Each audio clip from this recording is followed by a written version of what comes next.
Guys, welcome back. Your coach finally getting back off in this thing. Been on a little hiatus the past couple of days. Y'all ain't gonna believe this. I have a new family member. Yes, guys, I have a new family member that's in my home now. Four-legged creature. Yes. My son graduated from college, and 2 weeks back from being home for good. We now have a dog. He's been wanting a dog for the longest. Him and his brother, they wouldn't find his dog. So now we got a dog in the house. And guess who's taking care of the freaking dog? You're looking at him. But it's okay. It's okay. I've grown to love the young man. Love little Knox. Knox in here raising a little saying, right now he's a little upset with because I wouldn't let him have his way. You can't have your way. I'm the king, not you. But it's okay. But I tell you one thing, though. There's one king that's down there in Tallahassee, Florida, on the highest of 7 hills, letting everybody know, hey, listen, this thing ain't over with yet. And he's getting out there right now. He's bringing athletes into the program. And I like what he's doing. I like the type of athletes that he's going out there to get and understand why he's getting the type of athletes that he's getting to come in that's going to be able to produce for the FAMU Rattlers like immediately. And that's something that a lot of these coaches have been looking at for over the past couple of years. Some coaches have gotten it right while others were, hit and miss here and there. But I'm going to talk about these two young men that Coach Colzie just brought into the FAMU Rattlers football program that could pay off big for them this upcoming season. And we're going to talk about them right after this.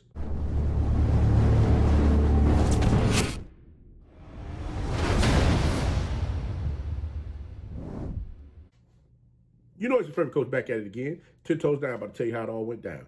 This is Tomorrow League Sports Network with your host, Coach Walker. If you're new to the channel, please like, share, subscribe. Hit that notification bell so you can get all upcoming videos. For all my leaders out there, welcome back. Y'all know the drill. Y'all know the routine. If you haven't done so already, please like, comment, and share these videos. And tap me in a friend or two and tell them to come on in. It's nothing but positive vibes. We're just having a good time talking about HBCU sports. And don't forget, you can follow us on all social media platforms. The links are listed down below in the description. So without further ado, we're going to go ahead and jump on in this thing. Because like, Coach, what you got going on? What you got brewing over there? Talk to me. What's happening? Well, I'm be honest. I got to be honest with you. Where is the game normally won at out there on the field, especially when you play football? It's normally won in the trenches.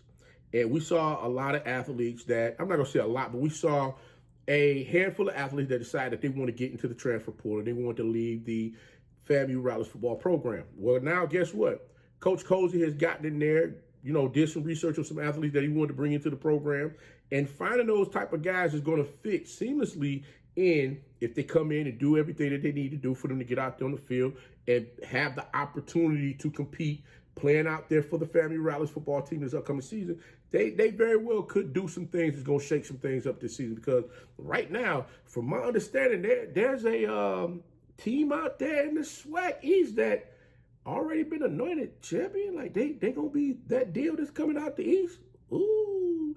Well, I think Coach Colzie got something to say about that. And with these guys that's coming in, I think they might do some things that's going to shock a lot of you folks. Because remember now, in them trenches, if you don't have the athletes on the defensive side of the ball, you can't stop the running plays. If you don't have if you don't have those guys on the offensive side of the ball, you can't move the ball down the field. You can't run the ball. You can't protect the quarterback. You can't do nothing. Better yet, your offense will become stagnant. And I don't think that's something that the FAMU Rattlers is looking to do, especially when they scored all them points last season under the previous head football coach that had one hell of an offense that was out there on the field that was just lighting up scoreboards. So I think they're trying to get back into that same vein to make sure that they're able to do it this season.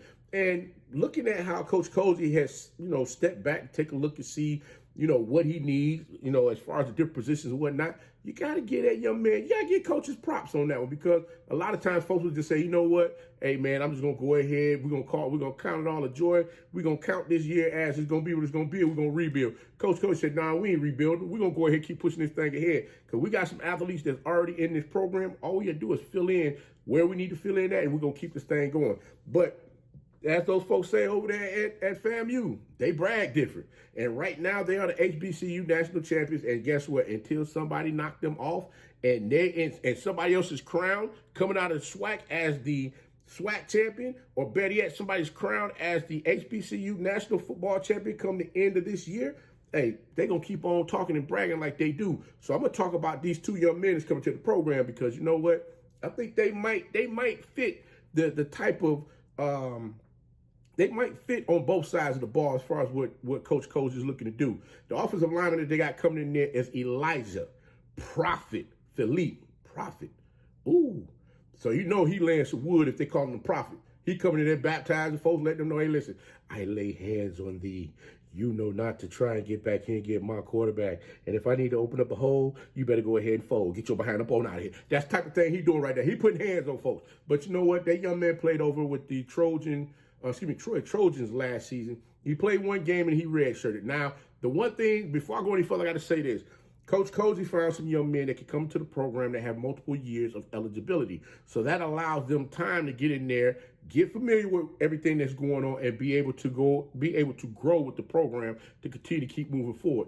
But looking at what Philippe was able to do while he was at Lackawanna Community College. This young man played in the JUCO program before going to Troy University. And the one thing that I like about this young man is the fact that he got out there and balled. This young man was ranked number 10 by 247 Sports as the number 10 in the country at the offensive tackle position.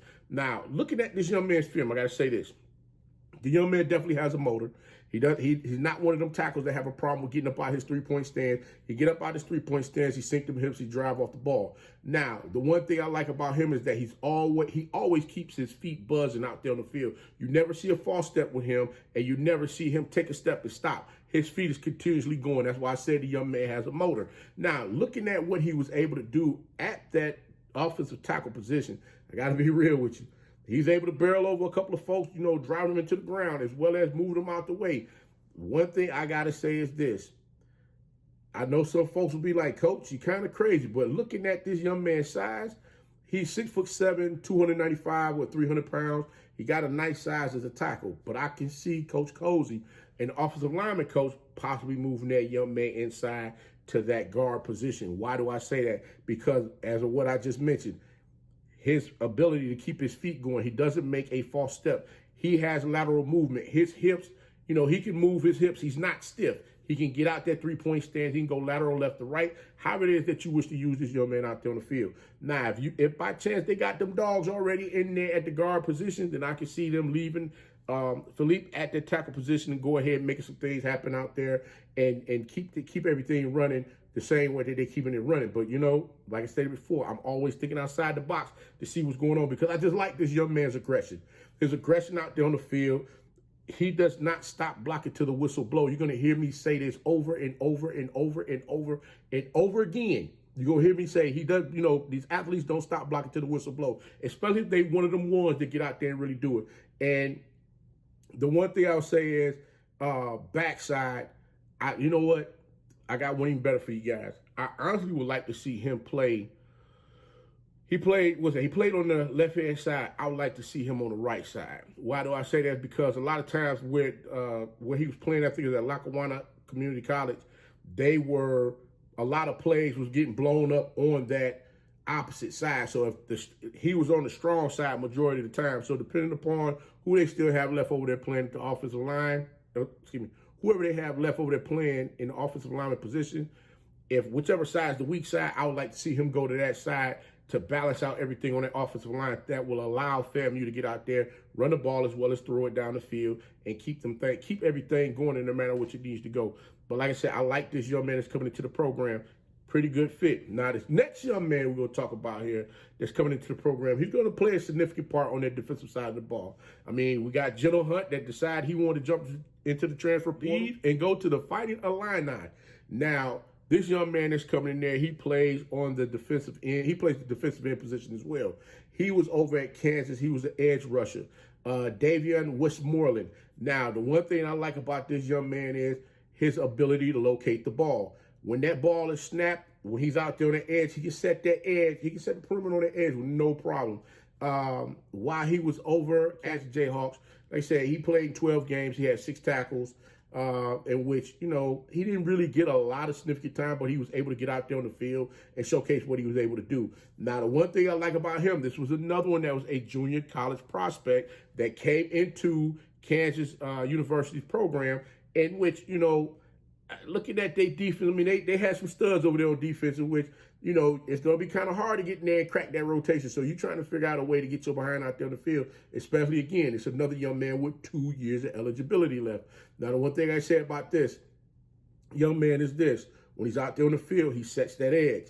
Now, sometimes there's one thing that really caught my eye that he does from time to time, looking at some of his old film, is when he comes down that line of scrimmage, he's trying to scrape down to get in there to, once he locate the ball, sometimes he over pursue on his scraping inside and get locked up in there, and they got to fight over the blockers to get that, to make that tackle. And that tackle is normally sometimes made 2-3 yards down the field when it should have been stopped right there at the line of scrimmage. That's the only thing about that young man I would say he needs to work on, is making sure that he doesn't, allow himself to get sucked in too far coming down the line of scrimmage, because you got one time for them to mess around, catch you inside where you got drove inside and they bust it back with a reverse. There's nobody there to contain that edge. So all I'm saying is that is something that he's going to have to work on a little bit more, as far as with making sure that he's able to contain that edge and do what he needs to do for Coach Colzie defense this upcoming season. Again, like I said, these young men coming into the program, phenomenal pickup. That FAMU Rattlers dark cloud defense, adding Mr. West-Morland, should be a daggone good pickup. Gonna wait and see how everything else pans out and how many more athletes they bring into the program. But like I said before, FAMU is looking to go ahead and load this thing up and make some stuff shake. So y'all get ready for it. Again, like I stated before, Coach trying to go ahead and give you this stuff because I'm a little behind. So I'm trying to get it to you as quick, as fast as I possibly can. But I do apologize, and I appreciate all of you for rocking with your favorite coach. But guys, I definitely look forward to seeing these young men out there on the field doing some great things this upcoming season. But I'm going to go ahead and let you guys go. So I'll go ahead and get this other content out to you. But until next time, be the one and lead.